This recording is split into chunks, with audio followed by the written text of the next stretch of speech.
లేనివాడికి ఇస్తుండాలయ్యా, ఇది ధర్మం అన్నారు. దాన్ని పాటించి ఆయన ఇవాళ ఒక అత్యద్భుతమైన కార్యక్రమం ప్రారంభించబోతున్నారు. నేను ఒక మాటే చెబుతున్నాను, ఎందుకంటే ఆయన మహానుభావుడు, ఆయనే బంగారు మనిషి. ఎందుకంటే ఆయనకు దేశంలో ఆయన వల్ల ఉపకారం పొందిన వాళ్ళు, చాలా ధనవంతులైన వాళ్ళు ఎంతోమంది ఉన్నారు. ఆ ధనవంతులను తన కోసం ఉపయోగించుకోకుండా రాష్ట్రములో ఎవరైతే ఆర్థికముగా వెనుకబడి ఉన్నారో ఒక 20 లక్షల మంది, మళ్ళీ ఒక 15 లక్షల మంది, ఇలాగ ఒక ప్రణాళిక పెట్టుకుని వారు చూస్తున్నారు. అందరి కుటుంబాలు బంగారు కుటుంబాలు పసిడి మయము కావాలి అనే ఒక ఉత్తమ సంకల్పంతో ధనవంతులందరికీ ఒక బాధ్యత. నీవు డబ్బు సంపాదిస్తే సమాజం నుంచే కదా, మళ్ళీ ఆ సమాజానికి నువ్వు ఎలా ఇస్తావు అనే ఒక ప్రాథమిక సూత్రం పెట్టారు ఆయన అద్భుతంగా. ఇవాళ మామూలుగా చంద్రబాబు గారు ఏది మొదలు పెట్టినా ఈ సంవత్సరము దిగ్విజయముగా విజయముగా ఇలా ఉన్నతోన్నతముగా ఉంటాయి. వారి చెయ్యి అంత గొప్పది. ఈ సంవత్సరము ప్రజలందరూ బాగుపడతారు, విశ్వాసంతో ఉండాలి. ఎవరికైనా పదవులు ఆలస్యం కావచ్చు, ఇంకోటి కావచ్చు, ఏమీ తొందరపడొద్దండి. చాలా శాంత పురుషుడు ఆయన సహనమే మనం కూడా నేర్చుకోవాలి. నాకు ఈరోజే రాత్రికి పదవి రాలేదే అని అనుకోవద్దండి. వారమైనా, నెలైనా, 10 నెలలైనా, ఓ 2 ఏళ్ళు పట్టినా, 3 ఏళ్ళు పట్టినా, ఎందుకంటే ఆయన మహర్జాతకుడు. 4 సార్లు ఎవరండి ముఖ్యమంత్రి అవుతారు? ఆయన 5వసారి అవుతాడు, 6వసారి అవుతాడు ఆయన.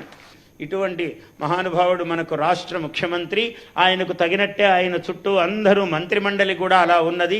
అధికారులు కూడా ఆయనకు అదుపాజ్ఞలలో అందరూ ప్రేమతో పనిచేస్తూ ఉన్నారు.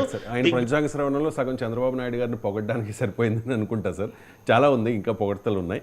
అండ్ దాంతోపాటు ఈ వర్మ లాంటి అసంతృప్తులకు కూడా ఆయన ఏదో చెప్పే ప్రయత్నం చేస్తూ ఉన్నారు, మీకు ఇంకా పదవులు వస్తాయి అని చెప్పి చెప్పడం.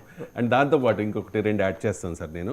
ఈ ఏడాది ప్రపంచ దిశానిర్దేశకుడిగా మోదీ ఉండబోతూ ఉన్నారు అని చెప్పి హైదరాబాద్ భారతీయ జనతా పార్టీ ఆఫీసులో జరిగిన పంచాంగ శ్రవణం కార్యక్రమంలో సూర్యనారాయణ మూర్తి గారు చెప్పారు. దాంతోపాటు తెలంగాణలో టీడీపీ మళ్ళీ విజయం సాధిస్తుంది అని చెప్పి మల్లికార్జున శర్మ ఆయన ప్రవచనం సార్.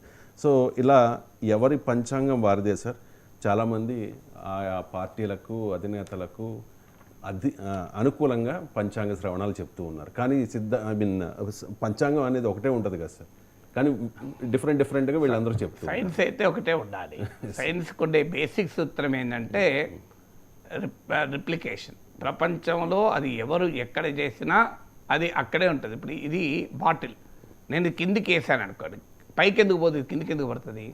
భూమికి ఉండే గురుత్వాకర్షణ శక్తి వల్ల, గ్రావిటేషనల్ ఫోర్స్ వల్ల పడుతుంది. ఇది నేను ఛాలెంజ్ చేస్తాను.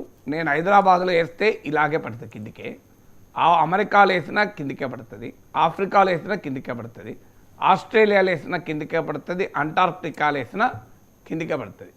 రోజస్లో వేస్తే పడదు. అంతరిక్ష గ్రావిటీ, 0 గ్రావిటీలో వేస్తే పడదు. అంటే అర్థం ఏంటి? సైన్స్. సో ఇదే బాటిల్ ఎవరు ఎక్కడేసినా అదే రకంగా పడుతుంది. ఎందుకు? That is science. పంచాంగము కూడా శాస్త్రం అని చెప్తున్నప్పుడు శాస్త్రం ఒకటే ఉండాలి. అన్ఫార్చునేట్ మరి శాస్త్రాన్ని తప్ప, శాస్త్రాన్ని అన్వయిస్తున్న వారు తప్ప ఎప్పుడు కూడా అందరూ గొప్ప పండితులు. నేను అన్నీ చూడలేదు, కానీ ఆంధ్రప్రదేశ్ ప్రభుత్వ నాగఫణి శర్మ చూశాను. బాధేసింది ఏంటంటే మహాపండితులు, మామూలు పండితులు కాదు, వారి విద్వత్తును మనము చేతులెత్తి దండం పెట్టాలి అందరిది.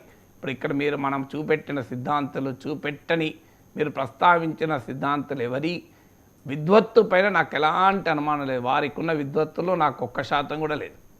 కానీ సమస్య ఏంటంటే పరమేశ్వరుడి ధ్యానం కన్నా రాజకీయ నాయకుల ధ్యానం బాధేసింది. ఎందుకంటే ఈ విద్వత్తును మనం ఎవరి కొరకు వాడాలి? ఈ పాండిత్యాన్ని ఎవరి కొరకు వాడాలి? వాడితే పరమేశ్వరం కొరకు వాడాలి. నాలాంటి వారు